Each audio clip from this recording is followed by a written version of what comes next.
morning, Coolest Coast. It is time for Coffee with Kristin and Tina. Good morning. Welcome to this episode of Coffee with Kristin and Tina. I'm your host, Tina Prigge, and we have a guest co-host this morning. It is Wendy Hutterer, director of the ADRC and owner of Open Door Counseling. Wendy, good morning. Good morning. Thanks for having me, Tina. Yeah, I'm so happy to see you. You are always just a ray of sunshine. Well, not always, but around you I am. Aw, thank you. That is so nice. So, and it's really, I'm really thankful for it because these are kind of some sad times. Kristin is not here because she's in the process of grieving, and we send our sympathy out to her and her entire family. And we're just thinking, even before we went live, Wendy, you and I were talking, we've got our boxes of tissues ready because, we thought maybe we should talk a little bit about grief. I was thinking about grief, and I don't think I have the tools necessarily to process my own. I don't know that I necessarily know how to talk about it. Like if I'm carrying grief or if somebody else is experiencing grief, I think as a society, we don't necessarily prep ourselves, right? We're like, nope, it's okay. Be happy. Just smile, get through it, right? Yeah. But I think let's take this moment to kind of unpack it and talk about it. What do you think about grief and approaching it? Well, I think honestly, even as a professional, though I know the tools, I can't always apply them, right? Because hard emotions get really heavy and they cause some fear in us, and then we retract, right? Anytime our natural instinct is to retract from anything that brings us discomfort, and grief can be pretty heavy, right? There's a lot to, like you said, unpack, and it's just far beyond, like you and I were talking about, the loss of the physical person. It's loss of all the hopes and plans you had in this future you had framed up with them, and suddenly you have to step back from it and be like, I have to not just let them go, I have to let all of that go too. Right. Right. Yeah. And there's no real magic bullet, there's no just switch you can flip. I think we have to give ourselves that grace to play through, right? To feel those emotions, to embrace those emotions, to, hug the box of tissue and go through it all. Yep, absolutely. And understand that, I had a good friend that went through a major loss in her life, and also understanding that not everybody wants to go to a professional and be told, here are the 5 stages of grief, and this is what you will be going through. And she's like, I know all that. I know all of that. I don't need Kubler-Ross's 5 stages of grief, right? I need somebody to be there present and listening, but also to help me be empowered in my life to have the tools, right? That when I'm ready to go through whatever stage I'm in, I have that to move forward so I don't get stuck. So I think too, we have to remember it looks so different for everybody. There is just no template for how it should play out or how someone should be approached while they're going through that grief. Yeah, that's an important reminder. You're right. And we know the scholarly knowledge about it, right? Yeah, the Kubler-Ross steps and things like that. But when you're in the heart of the moment, the heat of the moment, that doesn't really help, right? That's not what we're going for as far as comfort. No. Oh gosh, no. I think sometimes just having someone present and not even having to resolve it for us, right? There's a safe space where we can come to and just unload sometimes, or maybe just be silent and be in it with somebody. Do you think that's why, in our society, we have a tough time talking about grief? Because naturally we are kind of problem solvers, right? Yeah. If you tell me there's something on your mind or it's bothering you, I want to sit down and help you unpack it and figure it out and come up with a solution. But there really is no solution to grief, right? No. And what I would say is one of the simplest forms of trying to reduce or de-escalate that high emotion is, right? We typically, what we would do, we'll shove a Kleenex box towards somebody like here, right? And it seems so simple, but what we're saying is, here, clean yourself up, take a tissue, gather yourself, right? So, instead of letting somebody just sit and be messy and just sitting back and letting them, not interrupting that process at all with any sort of, play on our part, oh, it's going to be okay, or here's the Kleenex, take a Kleenex and clean yourself up. Kleenex should be present, right? I usually always have this present, but I never move them. I allow them to go to that when they're ready for it. I never offer that to anybody. It's there, present for them, and I just kind of sit and let them get messy and work through it without any sort of interruption on my part. And it doesn't always feel comfortable doing that, right? Like that's kind of a difficult place to be sometimes. Yeah, I mean, I've gotten more as a professional. I've gotten more comfortable with it.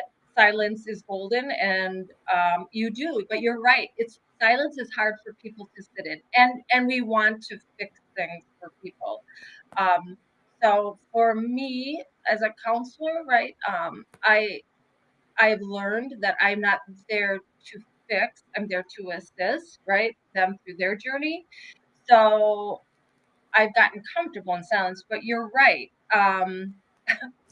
If you're looking for a light moment here, because I know we talked about that, what's funny is my husband and I will joke because most people, like he said, are very uncomfortable in silence. And I'm so comfortable now in it. He thinks I use it as a tool because I can just sit there in silence and like wait like for someone to say something. Like he's like, no one's ever gonna win that if they're gonna wait you out. Like you just sit there silently. Because silence usually triggers somebody else to react. Like if you sit long enough. But Yeah. that's a real gift, right? To be able to have somebody sit with you in silence while you're processing that, so you're not alone. Yep. Because that's the thing about grief too, is it's not like one and done, right? You have a candy No. bar, you eat it, now it's gone. But grief, it's Mm-mm. not processed one time. It doesn't just, time out in Oh. an hour or anything. I feel like it lays in wait and can sneak Mhm. up on you. Just when you think you're doing great, all of a sudden you get like tackled, right? And then Something triggers it, right? Like a moment, or like I remember my husband's mother passed away from cancer a number of years ago, and initially it was a relief because she was suffering so badly, and we were relieved that she no longer had to go through that. But then you kind of go through the guilt of feeling relieved. And it almost took like a full year to feel the impact of her absence.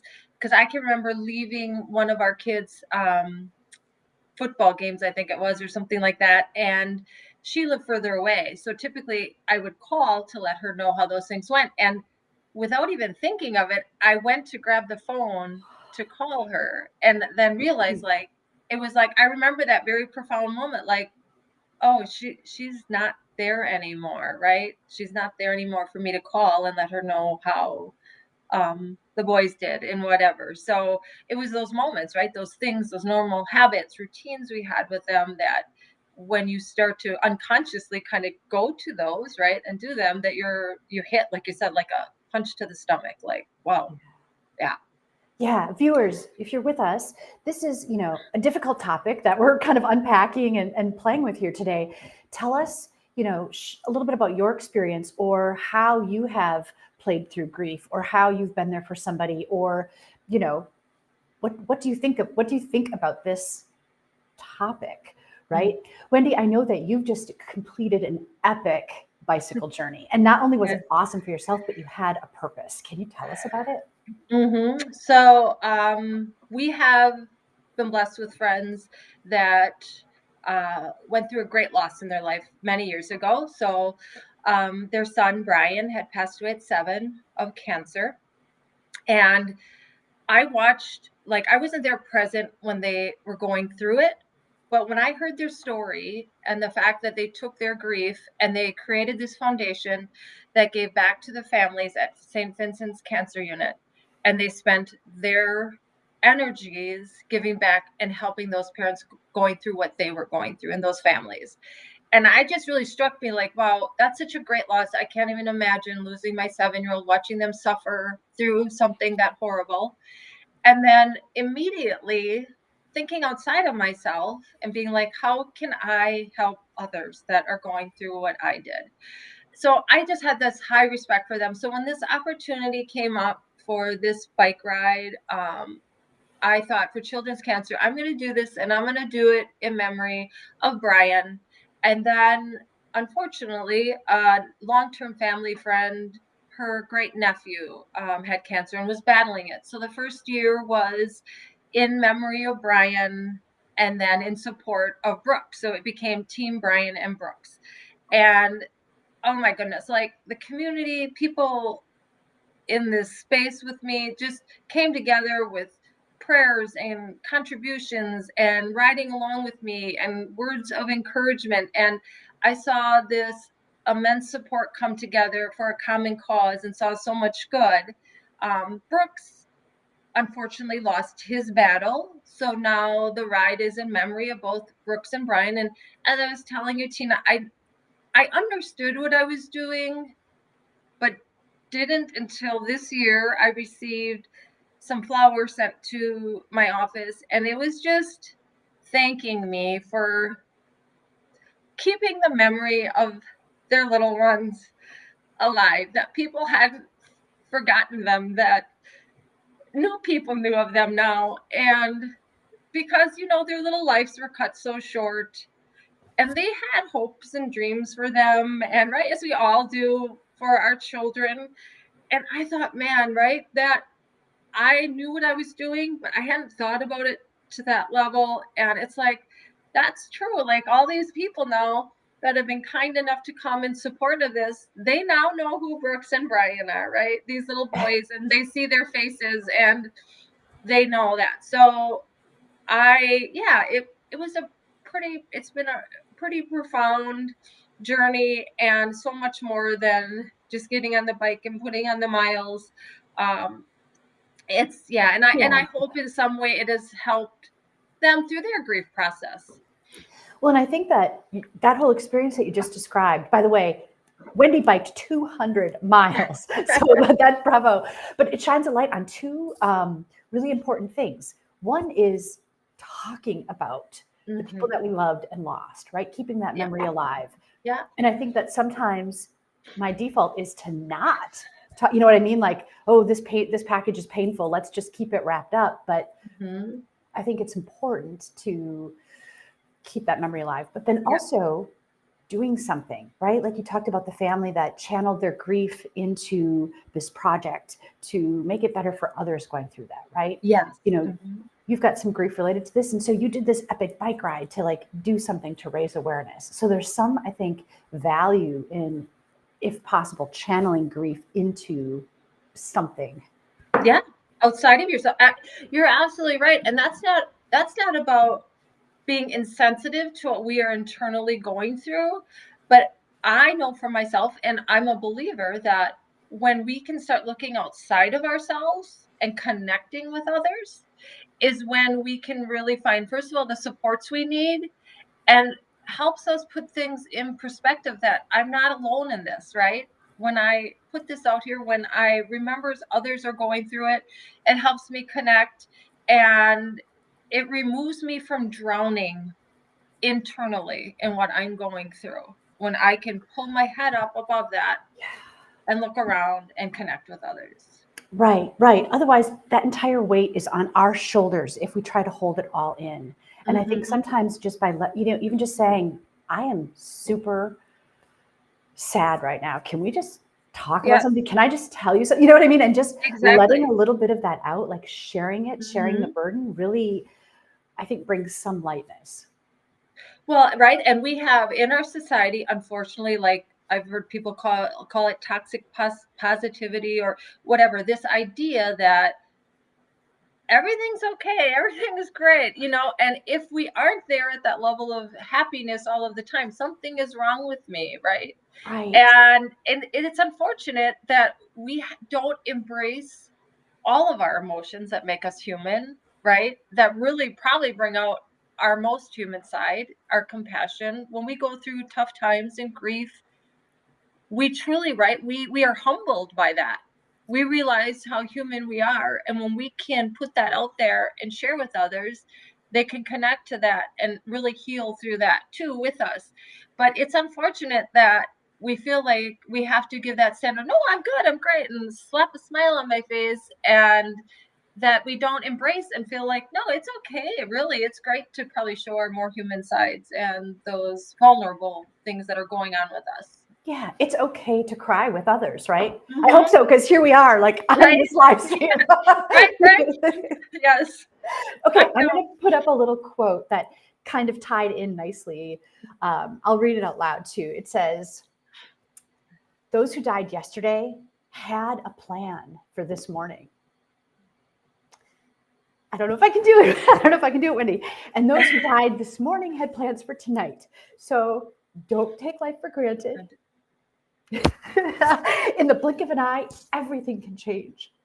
So forgive often, love with a full heart. You never know when you may not have the chance again." Aw. You did good. Okay, thank you, thank you. Mhm. But that really, that's, Yeah. thinking about, like you said, the plans, the dreams, all of that ends when it ends. Mhm. Oh, yeah, I think that we forget that, the physical loss is just a kind of a pretty small part of it. It's really what we held for our future and that kind of framing up, right? You have a framework of what your future is going to look like, right? With your loved ones or whatever. We think forward, and when suddenly that person's gone, like I said, it's not just about in that moment grieving their absence, but it's suddenly having to let go of what we thought our future was going to look like, right? Those, and even just those little like intricacies of the day, right? The rituals you might have had together, the morning coffee, right? Taking out, right? I take out two, if I get up first, I take two coffee pods out, right? One Right, for myself, one for my husband, right? It's all those little things that you're suddenly having to shift away from and letting go of. And every time we let go of one of those things, we feel like we're losing more of them, right? That they're going away and I'm having to. But if we don't reframe, the unfortunate thing is like everyone needs space and time to grieve, but there's a difference between having space and time to grieve and getting stuck in what we wished was. oh, good point, right. Right? If we get stuck there, we will never heal and move forward. And that will continue to be our template. And as long as it's our template, we can never get better because we're constantly grieving that loss, right? Like, nope, today I still don't have what I framed up, and tomorrow and I don't. And it just keeps on till it's helping someone have the strength to know it is okay to let that person and the plans you had go. It doesn't mean they're forgotten. It doesn't mean you love them less. You're not replacing them, but you can't stay with them anymore in that old template. That's not here anymore in the present, right? You can't stay there with them. You have to let them go in a sense of that they are no longer here. They have moved on to whatever you believe they've moved on to, and I'm still here and I have to create something new that maybe will probably make them pretty happy wherever they are, right? Right, Right? right, right. For me. Like, right, that's hard, I've gone through those losses, and honestly, it's sometimes not even the death of a person. It can be like, my parents right now, my dad is has dementia, and I'm seeing my mom grieve the loss of what she thought would be for them too. So I think we also need to remember that sometimes grief just isn't the death of a person physically. It can be the death of a lot of things. And yeah, Right, right. So many forms that it can come in. no. It's not always obvious. Um, and I think the real challenge too is, like you were explaining, not to get stuck there either, right? To give Hmm. yourself the experience to go through it, but to go through, Through right? it. To not Yeah. live there constantly. That should be the new Yes. normal. Right. Exactly. Right. And even like it's like everybody's stories is different, and that's why we need to be curious and we need to be listening to their story to know even how to maybe support them and help them. And because some people may be like, I just need time alone, and that might be completely healthy for them. That is very different than somebody saying, I can't crawl out from underneath my sheets and I'm having thoughts of harming myself. And so I think too we really need to be curious and make sure we're listening to people's stories and not assisting in a way that doesn't serve their story well, right? So if somebody's just needs that time alone, that's fine in a healthy manner. They can do that, right? We need to give them that space. We don't need to hover and, be in their face about it. And so it's just true, like I said, listening to people's stories and making sure you're helping them in the way that best fits what their needs are and how they're grieving. Yeah. And no part of this conversation is meant to make it sound like it's easy or that there's just a 1, 2, 3-step process. Like you're describing, each situation is unique and it's a difficult, grief is of course the most difficult for the person experiencing it, but it's also difficult to share that and to walk with someone as they go through it. I mean, case in point, here we are, tissues in hand, tears dripping down, and we're not ourselves experiencing a moment of grief on this day, Yeah. Exactly. Right. It's like reliving it, or but how great is that though, right? Like what a great example, Tina, what you just talked about. When we talk about it, we connect, right? Like people have emotion for you. They feel for you, and it's evident through their tears or their emotion or their reactions, whatever that is, right? And suddenly you feel united with somebody, like, oh, like we're in this together, right? Yeah. Yeah. So sometimes even just crying together is okay. Yes. Oh, yeah, absolutely. And you're not, I always say if the tears are coming, it's because there's something there to expel, right? They don't just, I mean, well, I guess some actors maybe can. I cannot just prompt crying, right? Right. But usually tears come from a pretty genuine place, right? Like really something, like I said, where we're connected with them and true emotion and sentiment and empathy. Yeah. We recognize it's difficult, and, we recognize at this very moment, so many people are experiencing grief points. And, you also made an important point that it doesn't necessarily just mean the death of somebody that we love. Yeah. There's all sorts of deaths that can cause grief. And it's important to honor those. Oh, absolutely. Yep. And show kindness in that and grace. And sometimes it's hard though, right? When it's not the death of a person, we don't always think of those things. Like I think not to bring in, plug the ADRC here, but one nice thing the ADRC does is we have this caregiver group, and I always love that group so much because it's about caregivers coming together who have loved ones they're caring for and what they're grieving, right? They're grieving the loss of their spouse that no longer can, go out and maybe go camping with them or go do the things they typically did together. Or like I said, maybe they have dementia and they no longer are the person they remembered them to be. So they're grieving the loss of. So I think too, finding like those networks out in the community, those support groups, people that you can come together that really are going through very similar things is helpful too. So that group that you mentioned then with the ADRC, is that a resource that's available to other members in the community? So if somebody is facing grief?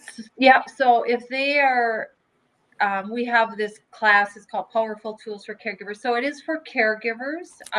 We do have a men's support group though, and those are for people who are 60 and older or caring for somebody who's 60 and older. So so it is a resource for the community. And like I said, people are coming to us who are caring for others, or once they sometimes continue on with us even after the passing of that person, at least for a period of time. So that support network can kind of help them through that. And then like I said, we also have a men's support group, which is really, really helpful too, and is well attended.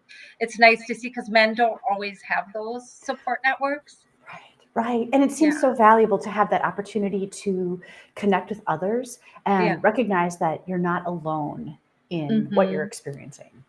Oh, yeah. Right. I mean, it's not isolation, right, is a concern when we need time alone, like I said, which can be healthy, but to completely isolate and not connect with others who can relate is really a scary place to be when you think you're out on an island on your own. Right.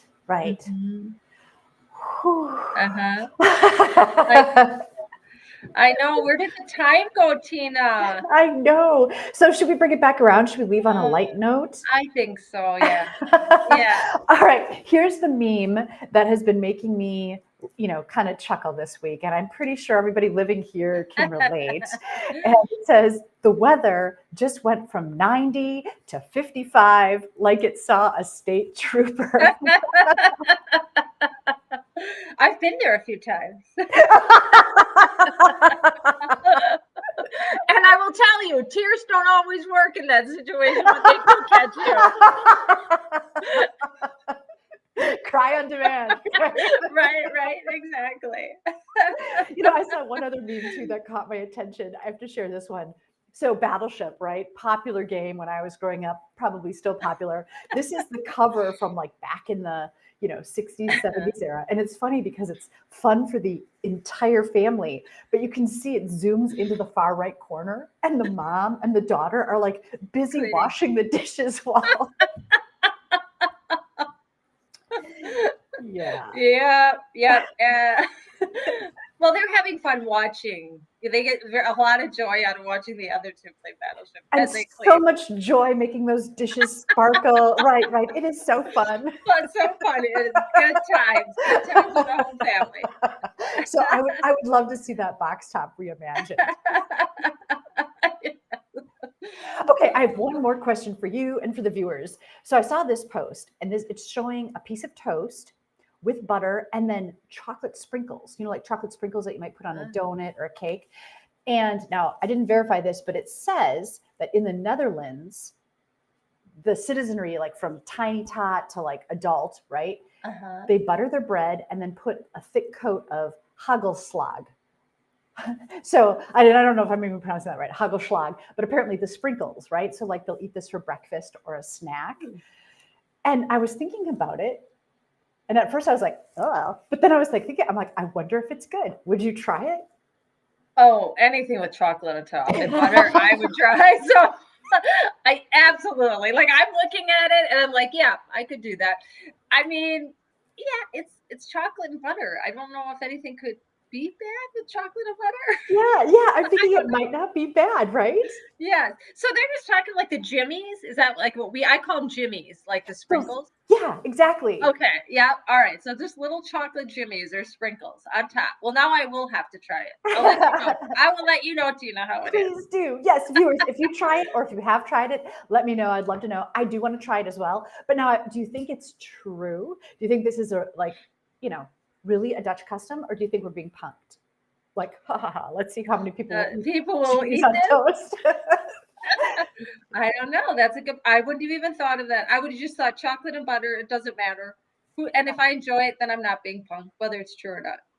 Good point. I like your viewpoint. That's great. Well, Wendy, thank you for bringing joy this morning. Thank you for wading into this difficult topic.